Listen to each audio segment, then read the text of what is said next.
Hello student, कैसे हैं सभी। उम्मीद करता हूँ सभी ठीक होंगे। एक बार फिर से स्वागत करता हूँ मैं आप सभी का आपके अपने यूट्यूब चैनल पैशन केमिस्ट्री पर।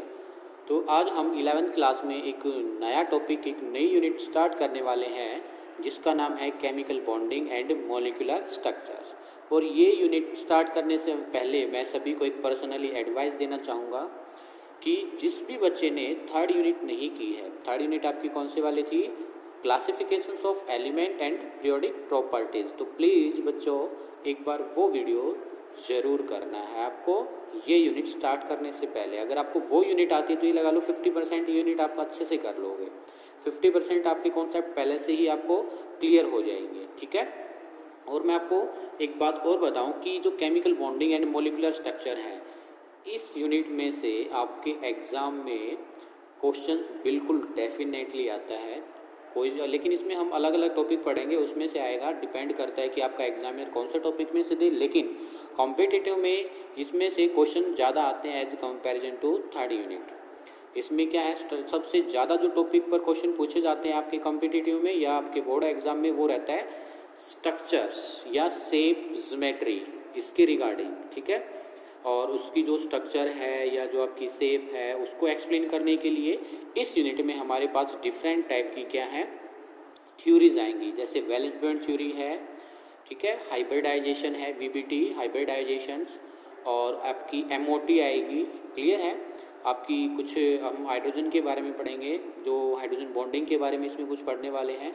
तो इसमें हम जनरली क्या क्या पढ़ेंगे वो आप एक बार देख लीजिए। बेसिक इंट्रोडक्शंस में अगर बात करता हूँ इसकी, तो वो क्या होगा। तो सबसे पहले जैसे इसमें देखिए केमिकल बॉन्ड, क्या बताया गया आपको, केमिकल बॉन्ड। केमिकल बॉन्ड क्या होता है, ठीक है। केमिकल बॉन्डिंग के बारे में हम इसमें पढ़ेंगे कि बॉन्ड क्या होता है, क्यों बनता है, कैसे बनता है। 3 क्वेश्चंस के हम इसमें आंसर आपको बताएंगे। केमिकल बॉन्ड होता क्या है, व्हाट का आंसर, हाउ कैसे बनेगा, ठीक है।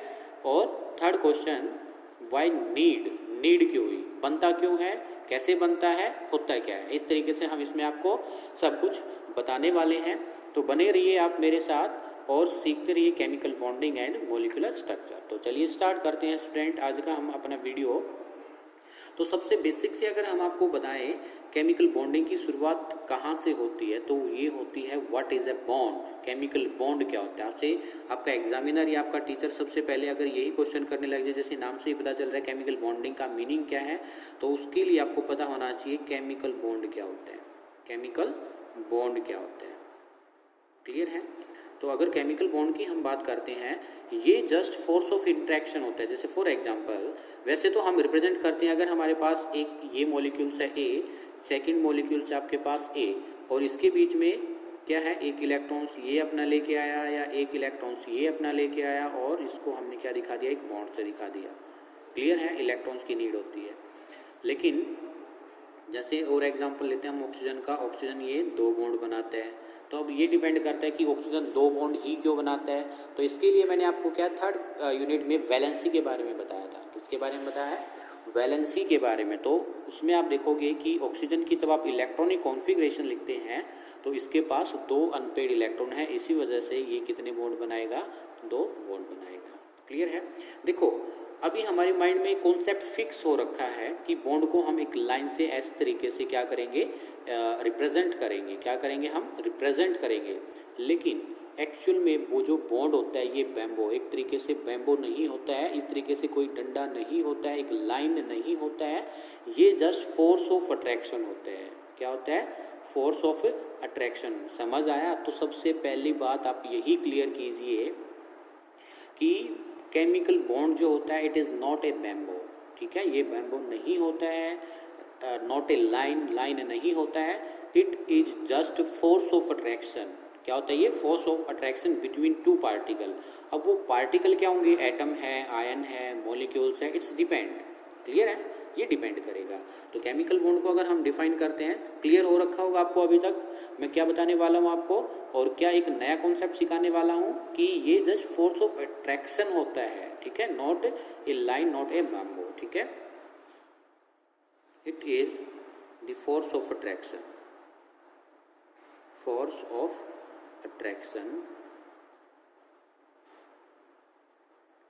between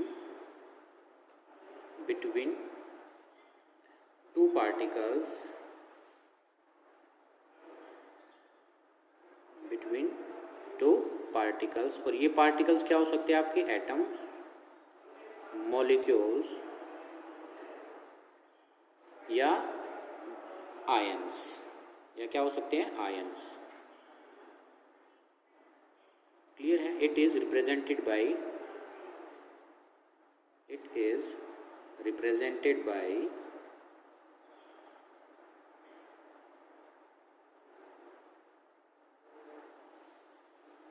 dash line, dash. Clear है? वैसे तो देखो डैश लाइन से हम ऐसे दिखाएंगे, इसको हम सिंपल लाइन से भी दिखा सकते हैं, योर विश, लेकिन आप इस पॉइंट को ठीक है कर ले या नहीं करे तो भी ठीक है। ओके तो ये क्या हुआ? केमिकल बॉन्ड हुआ। ये तो हुआ व्हाट इज ए बॉन्ड। देखो जैसे मैंने ऑक्सीजन की बात की, और हम एक्चुअल में दिखाना चाहें, ये भी ऑक्सीजन है, इसमें क्या है? इस तरीके से डैश लाइन से इनके बीच में क्या होगा? जस्ट फोर्स ऑफ अट्रैक्शन दिख रहा है आपको डैश लाइन से। इसको भी हम क्या करेंगे? फिर इस तरीके से मिला देंगे तो आपको पता लग जाएगा कितने बॉन्ड बन रहे हैं। यहाँ पर 2 बॉन्ड की फॉर्मेशन हो रही है। कितने बॉन्ड की फॉर्मेशन हो रही है? 2 बॉन्ड्स की फॉर्मेशन हो रही है। तो ये इस पर डिपेंड करता है। क्लियर है? केमिकल बॉन्ड क्या हुआ, समझ आया आपको?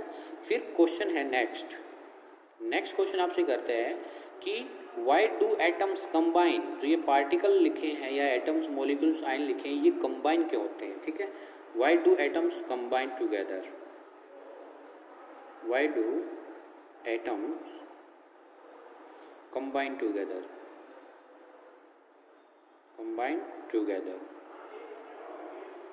कंबाइन क्यों होते हैं, ये बात आपसे कर रहा है। तो इसका क्वेश्चन का मतलब क्या है कि केमिकल बॉन्ड बनता क्यों है। ये तो हुआ केमिकल बॉन्ड, होता क्या है? बनता क्यों है। क्लियर है? तो इसकी बात करते हैं हम। तो इसके 2 रीज़न हैं। इसके क्या रीज़न है? 2 रीज़न हम आपको बताएंगे। एक तो क्या है, अगर याद रखना ये बात, इस यूनिट में या किसी भी यूनिट को समझने के लिए ये बात बहुत ही ज़्यादा इम्पोर्टेंट है। ठीक है, जैसे मैंने ऊपर लिखा था, एक एलिमेंट ये था और एक एलिमेंट ये है, और इसके बीच में ये क्या है, मैंने जो डैश लाइन से दिखाया है, ये फोर्स ऑफ अट्रैक्शन। क्या है ये? Force of attraction. और इसी फोर्स ऑफ अट्रैक्शन को बेटा जी मैंने क्या बोला है? बॉन्ड। क्या बोला है? बॉन्ड। तो ये बात है। तो तब ये फोर्स ऑफ अट्रैक्शन इंक्रीज होगा, यानी कि जो फोर्स ऑफ अट्रैक्शन है क्या होगा? इंक्रीज होगा। क्या होगा बेटा बोलिए? इंक्रीज होगा। तो क्या होगा? इंक्रीज होगा ये फोर्स ऑफ अट्रैक्शन, तो इसमें से क्या निकलती है? एनर्जी रिलीज होती है। क्या होती है? Energy release. एनर्जी रिलीज होगी। मतलब एनर्जी रिलीज का मतलब क्या है कि तब ये आपस में पास आएंगे, यहाँ से कुछ अमाउंट ऑफ एनर्जी यानी कि ई रिलीज होगी। ये अगर एनर्जी रिलीज होगी तो इसका मतलब क्या हुआ? इससे क्या होगा? तो अगर ये आप सोचिए, एक इसको सिस्टम मानिए, ये आपका एक क्या है? सिस्टम। आगे थर्मोडायनामिक्स आएगा, वहाँ पर मैं आपको बताऊंगा सिस्टम क्या होता है। सिस्टम एक्चुअली वो होता है जहाँ पर कोई भी स्पीसीज रिएक्ट कर रही है। क्या कर रही है? स्पीसीज रिएक्ट कर रही है। तो ये जो मैंने आपको बॉक्स में बंद करके दिखाया है, इसमें ये ए है, ये रिएक्ट कर रहा है, मतलब कि क्या कर रहा है? फोर्स ऑफ अट्रैक्शन दिखा रहा है, मतलब कुछ न कुछ इसका उस पर वर्क अपने आप में हो रहा है। तो क्या होगा? ये सिस्टम बोल दिया। तो सिस्टम से अगर एनर्जी रिलीज होती है, सिस्टम से, देखो इस सिस्टम से मैंने बॉक्स से बाहर क्या दिखाया? एनर्जी को रिलीज होते दिखाया।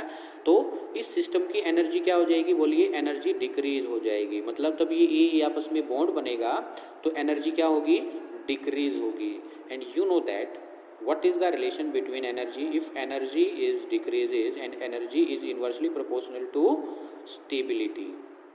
ये बात मैं आपको पहले सिखा चुका हूँ। इसी वजह से तो कह रहा था कि 3rd unit is very important for chemical bond, to understand chemical bonding and molecular structure. तो देखो ये डिक्रीज हुआ है तो स्टेबिलिटी क्या हो जाएगी?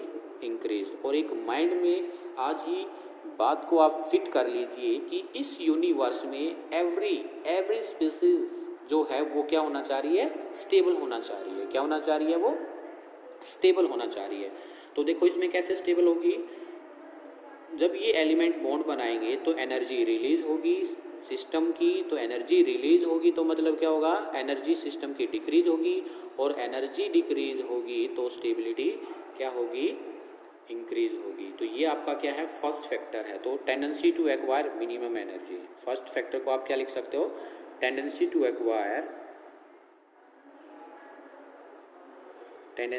Acquire minimum energy. क्या करने के लिए, बॉन्ड इसलिए बनता है कि वो अपनी एनर्जी को क्या करे, मिनिमम डिक्रीज करे, और डिक्रीज करेगा तो स्टेबिलिटी क्या हो जाएगी, इंक्रीज हो जाएगा। क्लियर है कॉन्सेप्ट, वेरी गुड। तो ये बात हुई फर्स्ट। सेकंड फैक्टर की अगर हम बात करते हैं, एक तो क्या होता है, एवरी एलिमेंट क्या करेगा, स्टेबल होना चाहिए, और स्टेबल कैसे होगा, अपनी एनर्जी को डिक्रीज करके। और सेकंड, अगर हम पीरियोडिक टेबल के बेस पर बात करें तो पीरियोडिक टेबल हमें ये कहता है तो ग्रुप नंबर कौन से होते हैं, 18, उसको हम नोबल गैस एलिमेंट कहते हैं। तो उन जैसी इलेक्ट्रॉनिक कॉन्फ़िगरेशन एक्वायर करने के लिए क्या करता है, जो एटम्स है कंबाइन होते हैं। तो सेकंड क्या है, टेंडेंसी टू एक्वायर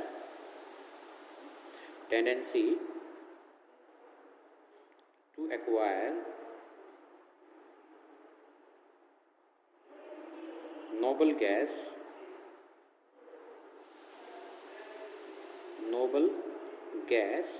कॉन्फ़िगरेशन,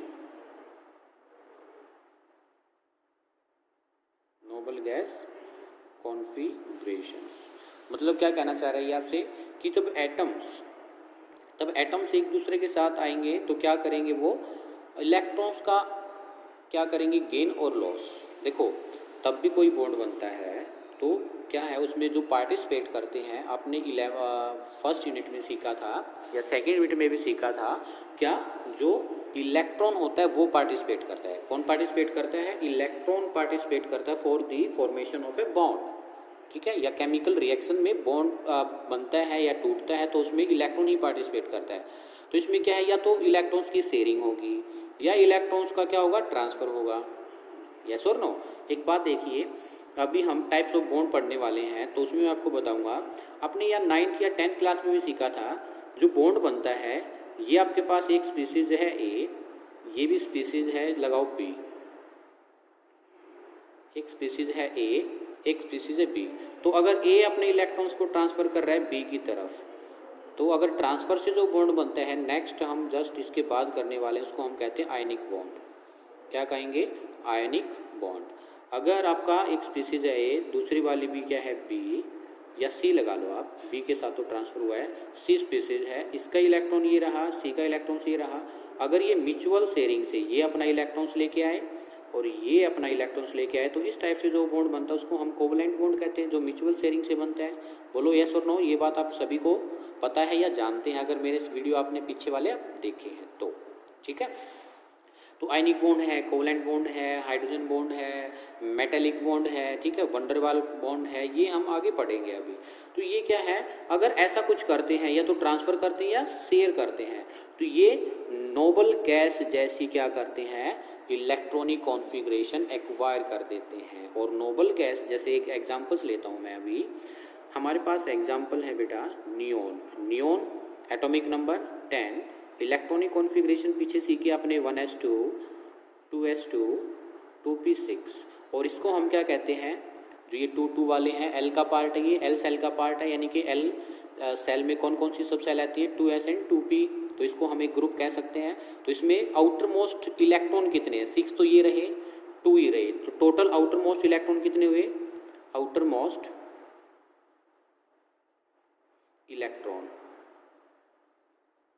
कितने हुए, बोलिए 8, कितने हुए 8। तो याद रखना, जो एलिमेंट आउटर मोस्ट में अपने 8 इलेक्ट्रॉन रखेगा, कितने इलेक्ट्रॉन रखेगा, 8, तो वो स्टेबल कहलाएगा। क्या कहलाएगा, स्टेबल। तो अब जो एटम्स से कंबाइन के होते हैं, अपनी आउटर मोस्ट सेल में 8 इलेक्ट्रॉन्स एक्वायर करने के लिए वो एक दूसरे के साथ क्या करते हैं, कंबाइन होते हैं, बॉन्ड बनाते हैं, ठीक है। तो क्या करता है, every elements try to have 8 electron in outer most orbital like noble gases. Noble gases में कौन सा होते हैं, जो आपके ग्रुप नंबर 18 एलिमेंट होते हैं वो नोबल गैसेज होते हैं। तो उन जैसा बनने की कोशिश करते हैं और उन जैसा बनने के लिए उनको इलेक्ट्रॉन शेयर करना पड़ता है या ट्रांसफ़र करना पड़ता है। सो दे कैन फॉर्म या they combine to each other and form एक केमिकल बॉन्ड। तो ये दो रीज़न है, एक तो अपनी एनर्जी को डाउन करके स्टेबल, देखो एक्चुअल में तो दोनों का मेन मोटिव क्या है, स्टेबल होना है। दोनों रीज़न से हमारा क्या कंक्लूजन निकल के आ रहा है, स्टेबल होना। लेकिन कैसे कैसे स्टेबल होगा, एक तो अपनी एनर्जी को डाउन करके, ठीक है, मिनिमम एनर्जी, और सेकंड क्या है, नोबल गैस कॉन्फ़िगरेशन। ये आप दोनों कॉन्सेप्ट, जो अपनी एनर्जी को कम करना और एक्वायर नोबल गैस कॉन्फ़िगरेशन, यहीं से हमारा केमिकल बॉन्ड रिएक्शन होना स्टार्ट हो जाता है। क्लियर है? अगर ऐसा कुछ ना हो, देखो इस यूनिवर्स में हर कोई अपना फ़ायदा चाहता है। बॉन्ड बनेगा स्टेबल हो जाएगा, ठीक है, बॉन्ड बनेगा स्टेबल हो जाएगा, नहीं बॉन्ड बनेगा अनस्टेबल रहेगा, और अनस्टेबल कोई रहना नहीं चाहता। अरे आप पढ़ोगे, नौकरी लगोगे, पैसा कमाओगे, स्टेबल हो, नहीं पढ़ोगे, नहीं नौकरी लगोगे, पैसा नहीं कमाओगे, अनस्टेबल हो। सिंपल सा लॉजिक है। ओके, तो मतलब ये हम ऐसे तो कनेक्ट करना गलत है, लेकिन सोच सकते हैं हम स्टेबिलिटी। आज की यूनिवर्स में माइंड में स्टेबिलिटी होती है, लेकिन काफ़ी टीचर्स भी ये सोचते हैं कि भी देखो मेरे को ना बच्चों को कुछ नॉलेज देना है, नॉलेज देकर ही मैं स्टेबल हूँ। साइंटिस्ट क्या सोचते हैं, मैं रिसर्च करके स्टेबल हूँ। तो हर इस यूनिवर्स में कोई स्टेबिलिटी की तरफ जाना चाह रहा है, ठीक है, तो वो स्टेबिलिटी की बात कर रहे हैं हम यहाँ पर। ओके, तो ये दो रीज़न है। एक तो मैंने बताया केमिकल बॉन्ड क्या होता है और कंबाइन क्या होता है, ठीक है, कैसे बनते हैं, अब ये हम करेंगे टाइप्स ऑफ केमिकल बॉन्ड में। तो दो क्वेश्चन का आंसर मैं कर चुका हूँ। थर्ड वाला क्वेश्चन क्या है, कैसे बनते हैं, तो उसको एक्सप्लेन करने के लिए आपको पता होना चाहिए टाइप्स ऑफ केमिकल बॉन्ड। क्या पता होना चाहिए, types of chemical bond, types of chemical bond. ये कौन से क्वेश्चन का आंसर करना चाह रहा है, हाउ, कैसे बनेंगे। वाई का आंसर ऊपर है, होता क्या है, व्हाट का आंसर भी ऊपर है, ये हाउ का आंसर है। हाउ का मतलब कैसे बनेंगे, क्लियर है। तो इसके लिए कि टाइप ऑफ केमिकल बॉन्ड, जो केमिकल बॉन्ड है ये आपका डिफरेंट टाइप का होता है, और इसी को एक्सप्लेन करने के लिए आपके पास स्ट्रक्चर है या कुछ मॉलिक्यूल्स में हाइब्रिडाइजेशन है, कैसे कैसे बनेंगे वो सब बातें चलेंगी। क्लियर है। तो सबसे पहले है आपका आयनिक बॉन्ड, आयनिक बॉन्ड, या इसको हम कहते हैं electrovalent bond, electrovalent bond. Clear है। Second covalent, covalent bond. Third dative bond, dative bond, या इसी को आप कहोगे कोऑर्डिनेट बॉन्ड, कोऑर्डिनेट बॉन्ड, ठीक है। Fourth metallic bond,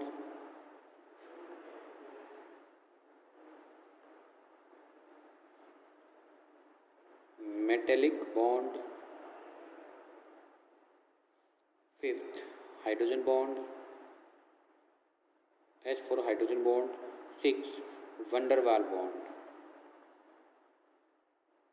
van der Waals bond.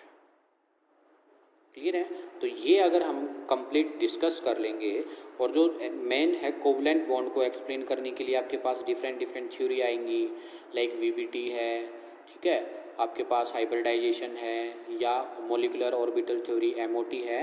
तो मेन इंपॉर्टेंट पार्ट मतलब मैक्सिमम जो शेप वगैरह है वो कोवलेंट बॉन्ड को एक्सप्लेन करने के लिए आपकी इस यूनिट में आगे चल कर के आएंगे, ठीक है। तो इस तरीके मेन मतलब कि हम इस यूनिट में आपका अगर हम एक ओवरव्यू बताना चाहें आपको बड़े लेवल पर, मतलब बड़े लेवल का मतलब क्या है, एक जस्ट ऊपर वाला लेवल आपको बताना चाहें कि ऊपर से हम इस यूनिट में क्या पढ़ने वाले हैं, तो वो क्या है, सभी बॉन्डिंग के बारे में। और फिर कोवलेंट बॉन्ड को एक्सप्लेन करने के लिए आपके पास डिफरेंट थ्योरीज है। तो ये हम पढ़ने वाले हैं chemical bonding and molecular structures में। तो लिख सकते हैं आप वीडियो को पॉज करके हम, ठीक है। ये सारी बातें फिर से दिखा देते हैं आपको, केमिकल बॉन्ड क्या होता है, ये कंबाइन क्यों करते हैं, ठीक है, ये दो इसके मैंने रीजन बताए थे। फिर टाइप्स ऑफ केमिकल बॉन्ड क्या होते हैं, लिखिए जल्दी से, लिख लिया, चलिए। आयनिक बॉन्ड क्या होता है, ठीक है। तो आयनिक बॉन्ड जैसे मैंने पीछे बताया था, it is the electrostatic force of attraction. क्या होता है ये, electrostatic force of attraction, electrostatic force of attraction between oppositely charged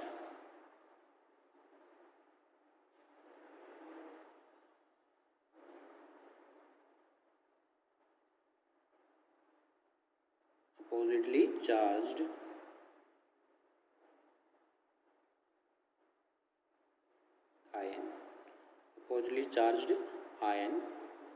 charged ion कौन से होते हैं? कैटायन। अभी बताने वाले आपको कैटायन कैसे बनता है या एनायन। ठीक है, जैसे हम एग्जांपल लेते हैं NaCl।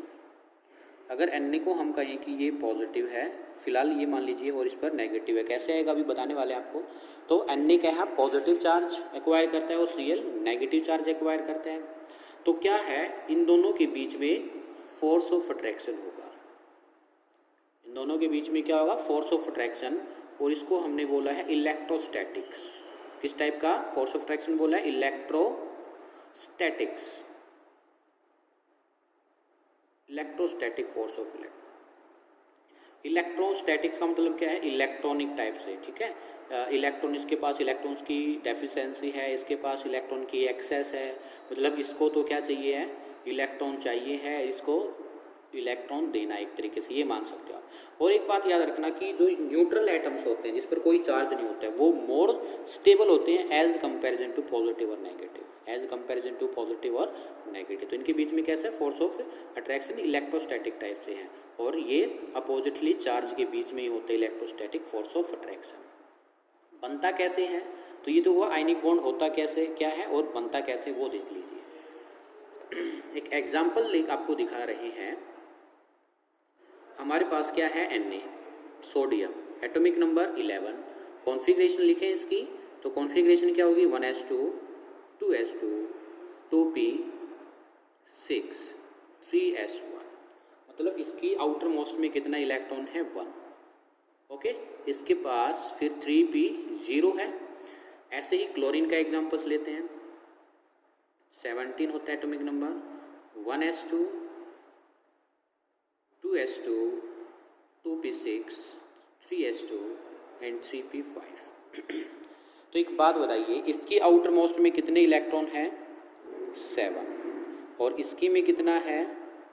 1। इतनी बात क्लियर है। इसकी आउटर मोस्ट जो सब सेल है 3s1, इसमें तो 1 इलेक्ट्रॉन है, और इसमें कितना है? 7। और अभी जैसे मैंने पीछे बताया था कि एटम्स कंबाइन क्यों होते हैं या बॉन्ड क्यों बनाते हैं? अपनी आउटर मोस्ट में क्या करने के लिए? 8 इलेक्ट्रॉन्स लाने के लिए वो बॉन्ड बनाते हैं, और अपनी एनर्जी को कम करने के लिए। 2 रीज़न मैंने आपको बताए पीछे। तो इसमें एक बात बताओ, ये रहा सोडियम। ठीक है, सोडियम की एटॉमिक नंबर कितना है? 11। तो इसके आउटर में कितना है? 1 इलेक्ट्रॉन है। तो 1 इलेक्ट्रॉन है, तो ये क्या करे कि ये कितना बन जाए? 8। तो इसको क्या करना पड़ेगा? 7 इलेक्ट्रॉन्स गेन करने पड़ेंगे। 7 इलेक्ट्रॉन्स क्या करना पड़ेगा? गेन करना पड़ेगा, तभी ये क्या है? 8 बन पाएगा। यस और नो? या क्या करे कि ये 1 इलेक्ट्रॉन्स को इसको लॉस कर दे, और इसमें कितने इलेक्ट्रॉन्स रह जाए? 8। तो सेकंड पॉसिबिलिटी कौन सी है? कि 1 इलेक्ट्रॉन्स जो है ये क्या कर दे? लॉस कर दे। बोलो इतना क्लियर है या नहीं है? क्या है पॉसिबिलिटी सोडियम के पास? या तो 7 इलेक्ट्रॉन्स को गेन कर ले या 1 इलेक्ट्रॉन्स को लॉस कर ले, तभी ये क्या बन पाएगा? 8 बन पाएगा। क्लोरीन जी के पास देखिए एटॉमिक नंबर कितना है इसका? 17। इसके पास पॉसिबिलिटी क्या क्या है? बोलिए जल्दी से। इसके पास 7 इलेक्ट्रॉन है, तो क्या करे? 1 इलेक्ट्रॉन्स को गेन करे, या क्या करे? 5 और 7, इसमें कितने इलेक्ट्रॉन हैं? 8। या 1 इलेक्ट्रॉन्स को गेन करके 8 बन जाए, या 7 इलेक्ट्रॉन्स को लॉस करके क्या बन जाए? अपना 8 इलेक्ट्रॉन्स रख ले। दोनों की पॉसिबिलिटी समझ आई? देखो एलिमेंट के पास है ना, दोनों पॉसिबिलिटी रहती है, इलेक्ट्रॉन्स देने की भी और इलेक्ट्रॉन्स लेने की भी। क्या कह रहा हूँ? एलिमेंट के पास दोनों पॉसिबिलिटी रहती है, गेन करने की भी और लॉस करने की भी, गेन करने की भी एंड लॉस करने की। फिर ये डिसाइड किया जाता है एलिमेंट के द्वारा या कंडीशंस के द्वारा कि इलेक्ट्रॉन्स लेगा, यानी कि इलेक्ट्रॉन्स गेन करेगा या लॉस करेगा। ठीक है, तो अब मेरे को बात बताओ, 7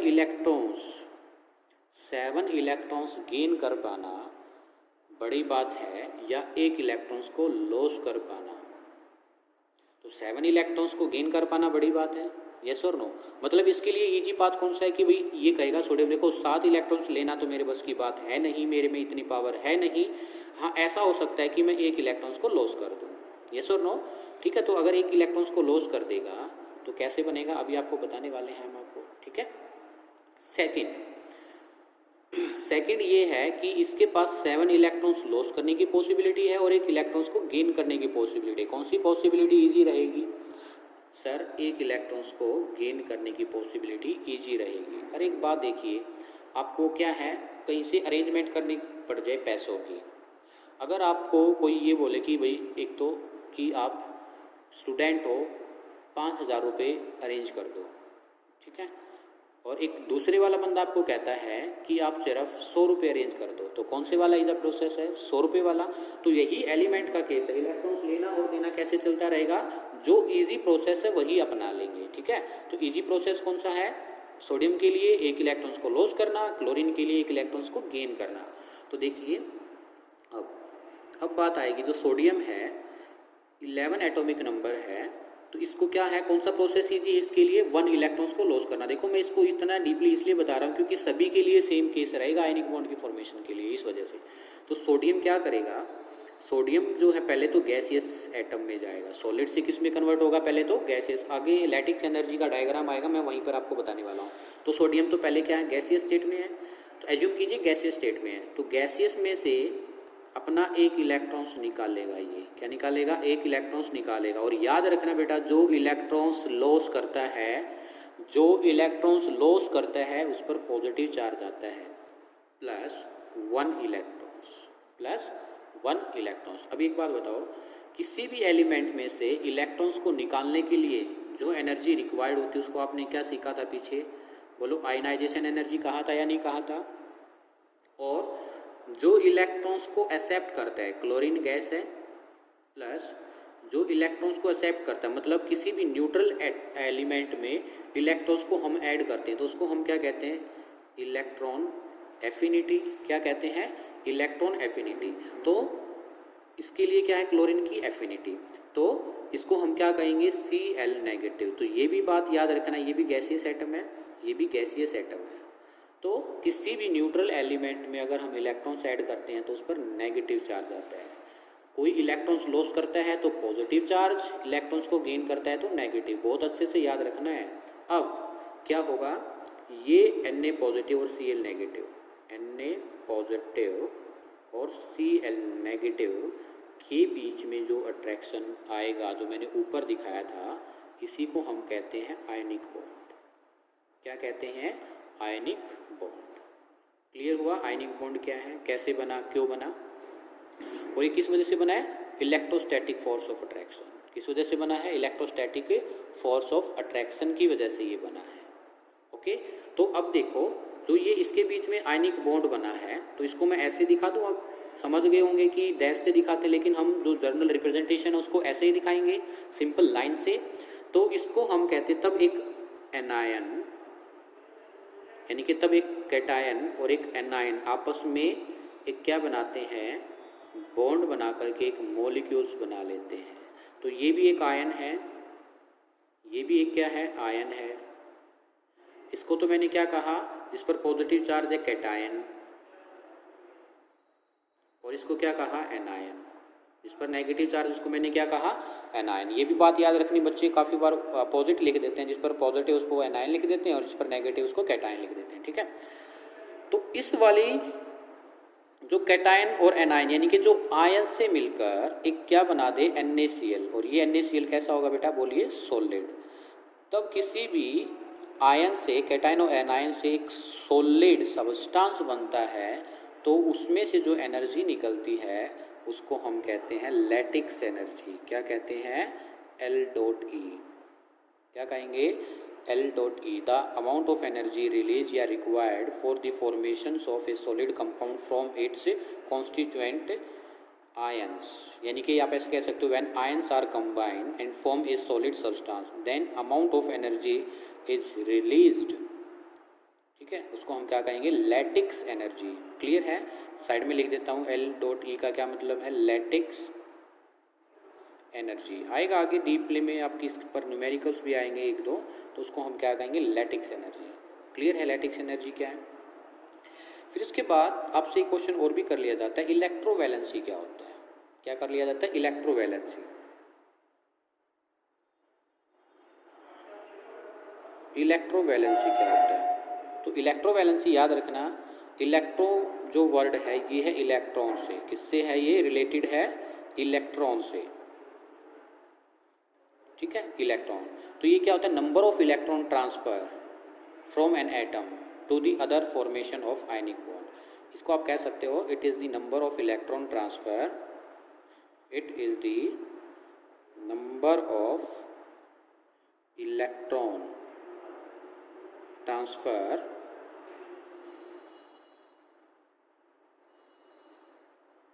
number of electron transferred from one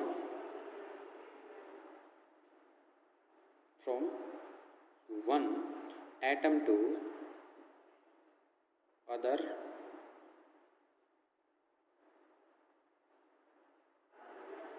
atom by formation of या for formation of ionic bond.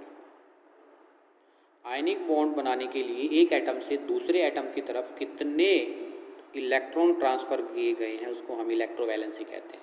जैसे फॉर एग्जांपल सोडियम की इलेक्ट्रोवैलेंसी कितनी थी, सोडियम ने एक इलेक्ट्रॉन ट्रांसफर किया था किसकी तरफ, क्लोरीन की तरफ, तो सोडियम की इलेक्ट्रोवैलेंसी कितनी हुई, 1।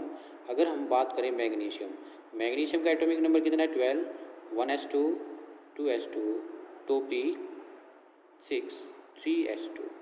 ठीक है, इसके पास क्या पॉसिबिलिटी होंगी, इसमें आउटर मोस्ट में कितने इलेक्ट्रॉन है, 2 इलेक्ट्रॉन है। मैग्नीशियम के पास कितने इलेक्ट्रॉन है, 2 इलेक्ट्रॉन है, तो ये 2, या इसके आउटर मोस्ट में 2 इलेक्ट्रॉन है, तो ये क्या कर सकता है, 8 बनने के लिए कितने, 6 इलेक्ट्रॉन्स को गेन कर सकता है। चलो डायरेक्ट वही लिख देते हैं जैसे ऊपर फॉर्म में लिखा था, 6 इलेक्ट्रॉन को क्या कर सकता है, ये गेन वाली पॉसिबिलिटी रख सकता है, या 2 इलेक्ट्रॉन्स को लॉस कर सकता है। तो बताओ कौन सी वाली इजी है, तो 2 इलेक्ट्रॉन्स को लॉस। तो ये अगर Cl के साथ ये बॉन्ड बनाने लग जाए तो इसके पास 2 इलेक्ट्रॉन्स ट्रांसफर करने की पॉसिबिलिटी, लेकिन क्लोरीन के पास कितने एक्सेप्ट करने की, ओनली क्लोरीन के पास एक ही इलेक्ट्रॉन्स एक्सेप्ट करने की पॉसिबिलिटी है। तो मैग्नीशियम से एक इलेक्ट्रॉन्स तो ये क्लोरीन ले लेगा और इस सेकंड इलेक्ट्रॉन सेकंड वाला क्लोरीन ले लेगा, तो वैलेंस इलेक्ट्रोवैलेंसी कितनी हुई मैग्नीशियम की, 2, और जो कंपाउंड बनेगा वो क्या बनेगा, MgCl2। और देखो मैंने हाफ एरो कर्व्ड दिखाया, और मैंने इससे थर्ड वीडियो में आपको लास्ट लेक्चर्स में या सेकंड लास्ट में ये सिखाया था कि हाफ कर्व्ड एरो का मीनिंग क्या होता है। हाफ कर्व्ड एरो का मीनिंग होता है transfer of A electrons. Clear है, तो ये इसकी इलेक्ट्रोवैलेंसी लिख लीजिए जल्दी से। इलेक्ट्रोवैलेंसी क्या होती है, कैसे हम इसको डिफाइन करते हैं, NaCl कैसे बनता है, आयनाइजेशन एनर्जी, इलेक्ट्रॉन एफिनिटी और लैटिक्स एनर्जी क्या होती है। क्लियर है, तो लिख लीजिए बेटा, वीडियो को पॉज करके जल्दी से लिख लिया। चलिए इसके बाद है factor affecting formation of ionic bond. Factor क्या क्या होंगे जो कि अफेक्ट करेंगे आयनिक बॉन्ड को। ठीक है,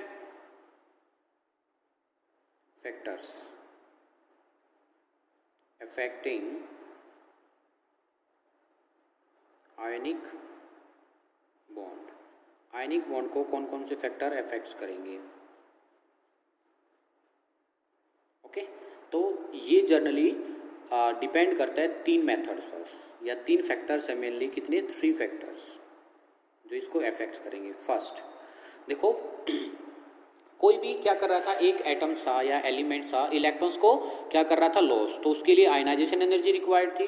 सेकंड वाला क्या कर रहा था, गेन, तो उसके लिए इलेक्ट्रॉन एफिनिटी, और थर्ड में क्या था, दोनों के बीच में lattice energy.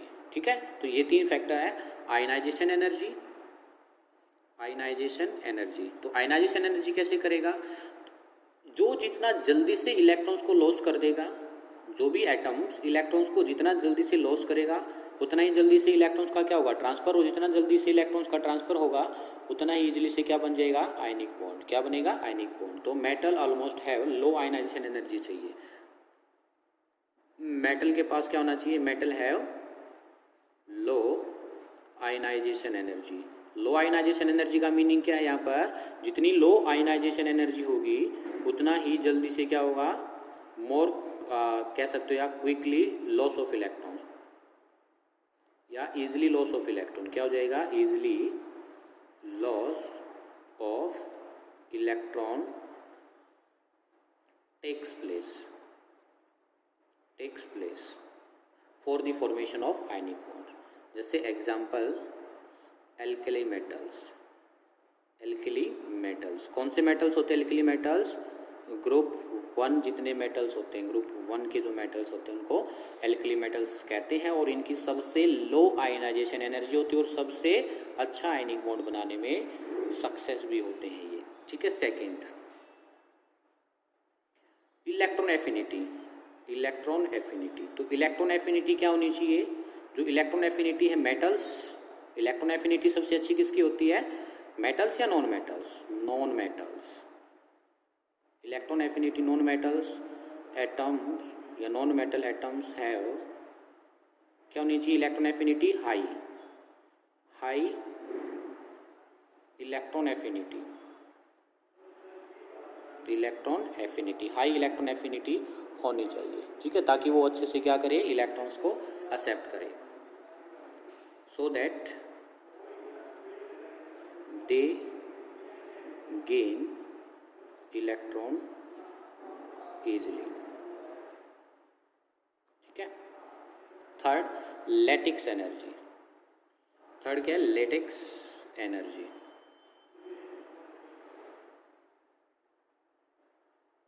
Lattice energy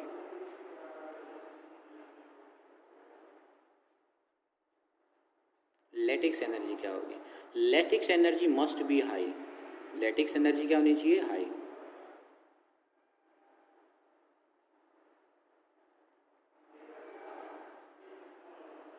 must be high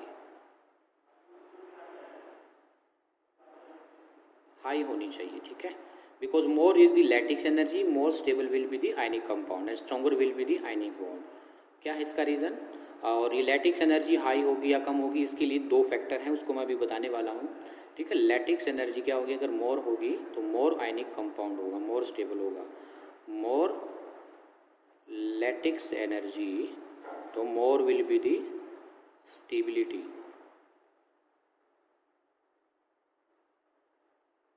more will be the stability of ionic compound. ठीक है, ये बात आपको याद रखनी है। फिर लैटिक्स एनर्जी डिपेंड करती है 2 फैक्टर्स पर। Lattice energy depend upon 2 factors. 2 factors पर डिपेंड करेगी। फर्स्ट, साइज पर। जितना छोटा साइज होगा उतनी ही लैटिक्स एनर्जी ज़्यादा होगी। Lattice energy is inversely proportional to size और lattice energy is directly proportional to charge of ion. Charge of ion. एक बात सुनिए अभी इससे, ये क्या कहता है? जितना छोटा साइज होगा, स्मॉल साइज होगा, जितना स्मॉल साइज होगा उतनी ही क्या होगी? Electrostatic force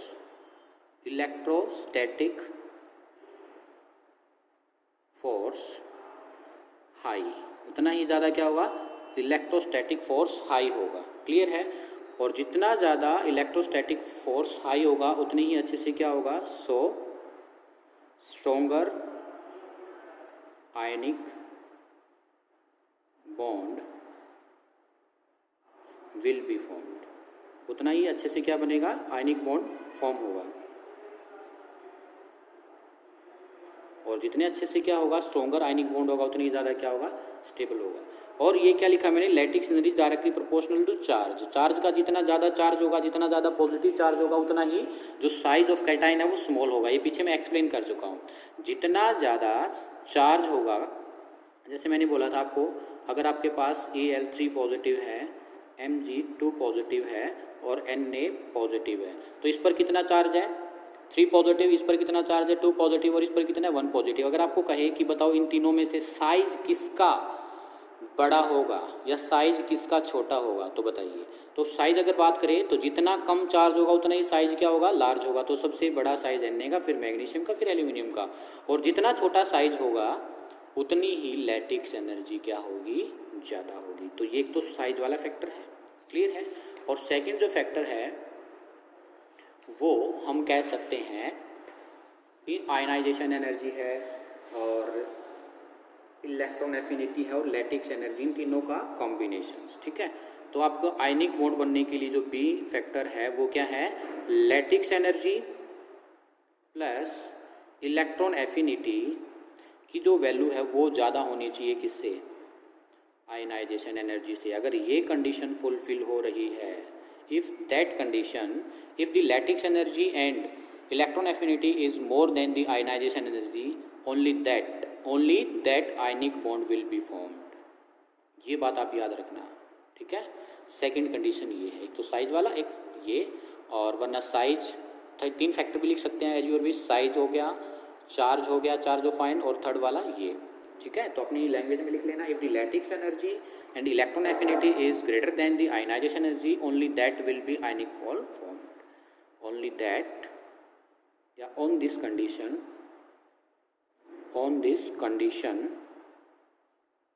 ionic bond will be formed। इसी कंडीशन पर आयनिक बॉन्ड बनेगा, क्लियर है, ठीक है। तो ये कंप्लीट डिस्कशन हुआ about ionic bond. Ionic bond क्या होता है, क्यों बनता है, कैसे बनता है, ठीक है, और उसके कौन कौन से फैक्टर हैं जो उसको अफेक्ट कर रहे हैं। इसके बाद हम इसी से कुछ कनेक्टेड है लेविस सिंबल। लेविस सिंबल बहुत ही ज़्यादा इम्पोर्टेंट है, पूछ लिए जाते हैं बच्चों को। अगर लेविस सिंबल आता है तो इलेक्ट्रॉन्स को ट्रांसफ़र करना भी ईजी रहता है उनके लिए। तो नेक्स्ट टॉपिक हमारा रहेगा लेविस सिंबल्स या इलेक्ट्रॉन डॉट सिंबल्स पर, ठीक है, इलेक्ट्रॉन डॉट सिंबल। अगर आपको ये वीडियो पसंद आया तो प्लीज़ वीडियो को लाइक कीजिए, शेयर कीजिए, और कमेंट बॉक्स में बताइए वीडियो कैसा लगा। और आप मेरे चैनल पर नए हैं तो प्लीज़ चैनल को सब्सक्राइब ज़रूर करें। Thank you.